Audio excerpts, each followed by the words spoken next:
What's the real reason the Twitter board don't want Elon Musk to take over Twitter? Is it to protect freedom of speech? Is it because they want a fair platform? And whose fair do they really care about? Hello there, you 5.5 million awakening wonders. Thank you for joining us on this voyage. We value you. We value your input. We love being part of a community with you. If you sign up to my mailing list, it's one click away. You'll hear about live events we're doing in the coming months, including a one-day event with Wim Hof. There are only limited live tickets, so sign up to my mailing list right now to get those tickets. You can see me live in other places. All that stuff's on my mailing list. Now let's get on with this story. You know, and I know that Elon Musk is trying to take over Twitter. Why does Elon Musk want to take over Twitter? He's pretty transparent about that. And why is there resistance to Musk taking over Twitter? What front has been opened on the culture war? Is the culture war a legitimate conflict or is it a distraction? Who is being protected? Who is being served? These are some of the questions we're going to be looking at in this video. If you're not a subscriber to our channel, subscribe right now. We love seeing that number going up. It gives us a real buzz. Twitter's board on Friday unanimously approved a plan that would allow existing shareholders to buy stocks at a substantial discount in order to dilute the holdings of new investors. The method, known as a poison pill in the finance world, suggests Twitter will fight Elon Musk to prevent a hostile takeover. So already there's sort of financial skullduggery taking place. Already they're willing to use stratagems and spoils and trickery to prevent Musk taking over. Shortly after Musk shared he'd become the largest shareholder in Twitter, Vanguard Group purchased more shares and surpassed him, now owning 10.3% of the company. Twitter's other top shareholders are Morgan Stanley and BlackRock. So it's not like Twitter's existing owners are like the British naturist David Attenborough and Mother Teresa and Lady Diana. Who owns Twitter at the moment? Oh, Elmo of Sesame Street. He's a lovely little bloke. You can trust him. It's like BlackRock and Morgan Stanley and Vanguard. So really, what kind of ethics and morality is Elon Musk outside of that Morgan Stanley, BlackRock and Vanguard are inside of? Musk discussed his offer to buy Twitter at a TED Talk in Vancouver, saying, Twitter has become kind of the de facto town square, so it's just really important that people have both the reality and the perception that they are able to speak freely within the bounds of the law, Musk said, although he wouldn't have said it that quickly. He don't like to zip through a sentence, does he, old Elon? A good sign as to whether there's free speech is someone you don't like allowed to say something you don't like, Musk said. And if that's the case, then we have free speech. Seems like a pretty reliable maxim to judge whether or not you have free speech. Are you willing to listen to dissent? Are you willing to listen to opposing opinions? Or are you always looking at ways of shutting that down, changing the rules so that that stuff can be excluded? It's damn annoying when someone you don't like says something you don't like, but that is a sign of a healthy, functioning free speech situation. Yeah, I'd love it if the comments below were just, Russell, you're great, your cardigan's great, your hair is great, love the woodshed, but not as much as I like it. I'd love that. But we accept dissent. We have to accept dissent. It's necessary to have dissent. That's a healthy sign of democracy, as Musk said. This is what Matt Taibbi had to say on Substack, writing about this issue. Elon Musk has reportedly attempted to purchase Twitter, and I have no idea whether his influence on the company would be positive or not. I do know, however, what other media figures think Musk's influence on Twitter will be.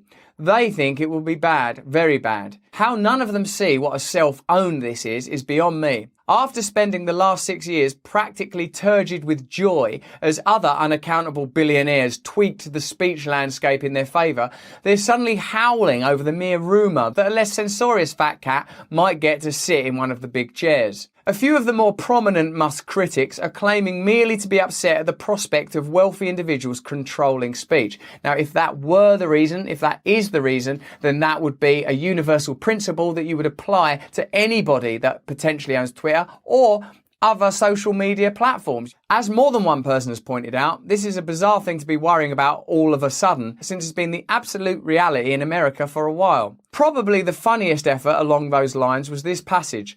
We need regulation to prevent rich people from controlling our channels of communication. That was Ellen Pao, former CEO of Reddit, railing against Musk in the pages of the Washington Post, a newspaper owned by Jeff Bezos, complaining about rich people controlling channels of communication. The broader idea, I suppose, that is at stake is one that we talk about a lot on our channel.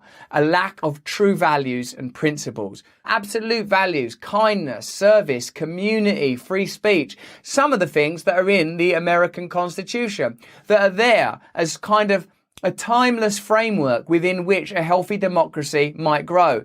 If you disagree with a principle, then I suppose we should be able to debate its application. But what we have at the moment are systems of censorship that favour either one side of an argument or another, with no one saying, look, I'm willing to listen to all sides of an argument. That's what I think we have to advocate for. True free speech, the freedom of speech of people that you oppose. Now, as I understand it, Elon Musk has publicly said, I want freedom of speech on Twitter, and I'm willing to pay over the odds to acquire this company. So then, what do the people who oppose him want really? Because surely you want more money, and presumably you want more freedom of speech. It's the freedom of speech thing, right? What's left is they want to be able to control the cultural output of that platform. Now, this ain't news to a lot of you because many people have observed that Twitter has become a pretty censorial place for a little while now, whether you like Donald Trump or not. And I know loads of you do and loads of you don't. But kicking Donald Trump off of a platform, I don't know, man, is that freedom of speech when a social media platform has more power than a president? And I seem to remember that a lot of these people that are complaining now were like, good, get him off there. Right, Elon Musk coming in. So it shows it's not about values and principles, it's about preferences. It's about their personal preferences about the kind of free speech that they would like to see elevated and promoted. Many detractors went the power route, suddenly getting religion about concentrated wealth having control over the public discourse. However, they didn't stop there. Media figures everywhere are openly complaining that they dislike the Musk move because they're terrified he will censor people less. A professional journalist who opposed free speech was not long ago considered a logical impossibility. Things are different now, of course, because the bulk of journalists no longer see themselves as outsiders who challenge official pieties, but rather as people who live inside the rope lines and defend those pieties. Do you know it's possible these days to have a Bill Gates sponsored scholarship where a journalist learns their trade at a Bill Gates sponsored school and then goes and works at a Bill Gates sponsored media institution and publishes Bill Gates encouraging stories about issues that Bill Gates will benefit from and still be called a journalist? It's hardly Woodward and Bernstein, is it? It's hardly out there challenging power. I'm guessing this latest news is arousing special horror because the current version of Twitter is the professional journalist's idea of utopia, a place where Donald Trump doesn't exist.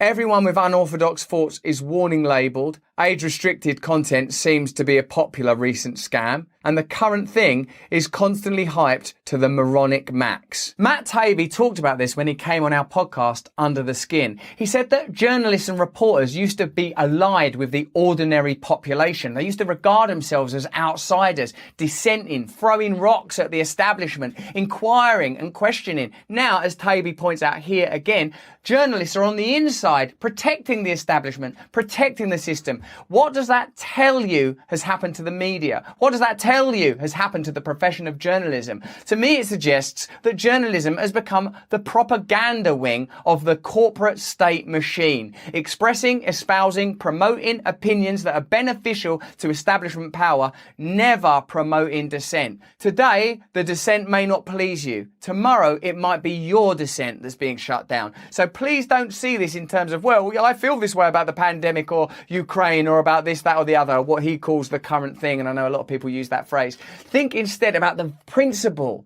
the value, the same as I would invite the Twitter board to. What are your principles really? What do you believe in really? If you believe in community power, service, individual freedom, democracy, the ability to run your own communities, then you've got a set of beliefs by which to run your life. If you've got spiritual principles, religious principles, wherever they come from, if you believe in your freedom and the other person's freedom, then you stand a chance. If what you believe in is your version of tyranny, because your version of tyranny you've worked out is really nice and really kind and really fluffy and cool, then you ain't no different than any other tyrant. Regarding Twitter, journalists worked very hard to create this thriving intellectual paradise, so of course they're devastated to imagine that a single rich person could even try to walk in and upend the project. Couldn't Musk just leave Twitter in the hands of responsible speech-protecting shareholders like Saudi Prince Al-Walid bin Talal? If there's anyone who believes in free speech, it's Saudi Prince Al-Walid bin Talal. If you object to Elon Musk, then you've surely got to have some views on Saudi Prince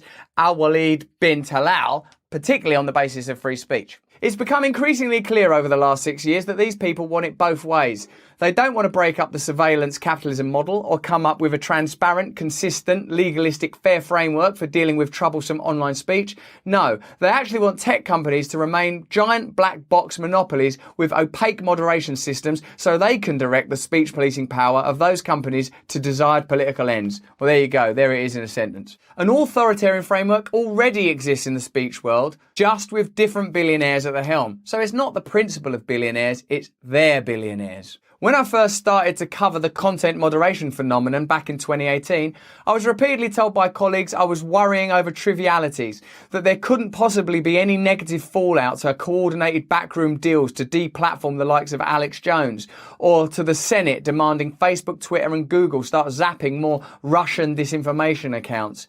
Even when I pointed out that it wasn't just right-wingers and Russians vanishing, but also Palestinian activists and police brutality sites and a growing number of small independent news outlets, most of my colleagues didn't care because they were so sure they'd never be targeted. The credentialed media were mostly all for the most aggressive possible conception of content moderation. Well, that's when it gets deep. That's when it gets into the type of individuals we've become. I include myself in this, schooled on selfishness, on pleasure, on distraction, so you can't see beyond your own sensory system. You can't see beyond the domain of your own personal preferences. Oh, well, I'll probably be all right. My job will probably be okay. So you'll use some kind of totem like, oh, you've got to be responsible about Russian propaganda, or you can't allow this kind of hate speech, but not notice that all little Palestinian deals are getting shut down or independent sites because ultimately you care only about yourself. This is where we really need to make changes. At the level of our own individual consciousness, our own ethics, our own morality, we have to have a system of values that we're willing to live by ourselves.